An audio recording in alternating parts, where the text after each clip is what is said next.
My name is Desiree Woods. I served in the Army from 2005 to 2011. So working here at Volunteers of America, especially working here at Hope Manor Joliet Apartments, I work with a lot of families. And some of the most common issues that I see is that individuals have identified, the issues that they have, the treatment that they may or may not need. They already know. Some have probably seen a psychiatrist before. Some are actively enrolled in therapy but do not attend. But the reason they don't attend is not because they don't want to or they don't think they don't need the help. It's because they have other responsibilities. Those other responsibilities are their children and sometimes a sick spouse. From going from a single Marine to going to being a father as a Marine, a whole lot, my whole landscape in life changed. Actually, being married and having the girls, the thoughts that I had and the lifestyle that I led, I knew that I had to be more grounded and be more focused, not only on my career, but also on my family. So being a mother in the military was very complicated for me because I was not a mother when I joined. When I joined, I was fresh out of high school. I did not have any children at the time. And I actually had my first daughter when I was stationed in Fort Bliss. For me, it was difficult because I was 19. I was just learning how to drive. So it was like learning all these things while still having all these other duties of the military. It was complicated at first, but as time went on, I realized that there was so many different people on the post that was willing and wanting to help. So it just really made it easier for me. My family impacted my transition out of the Marine Corps because retiring from the Marine Corps often is different from just leaving the Marine Corps. I'd been in the Marine Corps for over 20 years. That's all I knew from a young man, and now I was past my prime.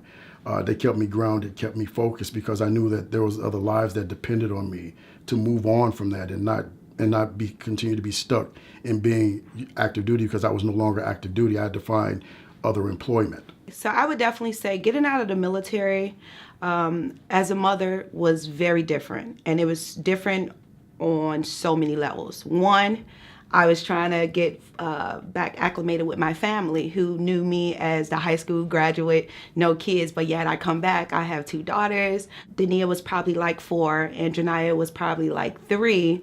And so I had to come back, try to figure out what do you do with childcare? How does that work? When do children get to start school? So it was just so much that hit you all at once. And then I didn't know much about the economy when I first got out. So I didn't know about housing or how much it costs to pay rent in Chicago. Because everywhere that I lived, it was for the most part, I lived on base. Being an advocate for veteran families, for me, has its ups and downs. The most rewarding part about it is that I know for a fact that all the services that I'm bringing to the table are services that they need. I know that because those are the same services that I needed. So a lot of resources that I didn't know about and I needed, I was able to learn about those resources.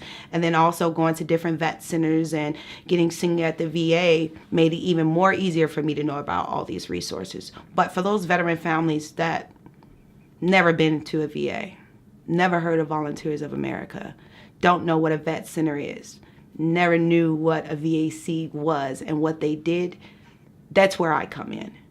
That's where I tell them about all these great services. So that veteran family that feels like their back is against the wall and they have no one to turn to, they have no other resources, they feel like they emptied the bank, it's nothing else to do but give up. Being able to step in and show them like, hey, you haven't even utilized this. You haven't even utilized this. You still have this GI Bill. You still have other resources available to you. It's just about getting out here and doing the paperwork. And don't worry, I can help you do it. I've done this paperwork a million times. What makes it a little more complicated, of course, is because first you have to convince these individuals that they deserve these services, that it's not a handout, because you have a lot of individuals that don't want to partake in these resources because they feel like it's a form of public aid or public assistance, and you have to really just build them up and let them know that, hey, you earned these, this is yours. All we have to do is just go out and fill out the paperwork and we will receive it. And once you get over that hill, you'll be surprised how many will start coming to you telling you like, hey, did you know it's a food pantry over here, or this is going on down the street. So just really coming in contact with these individuals and just lighten the fire just a little bit, and from there, the sky is the limit.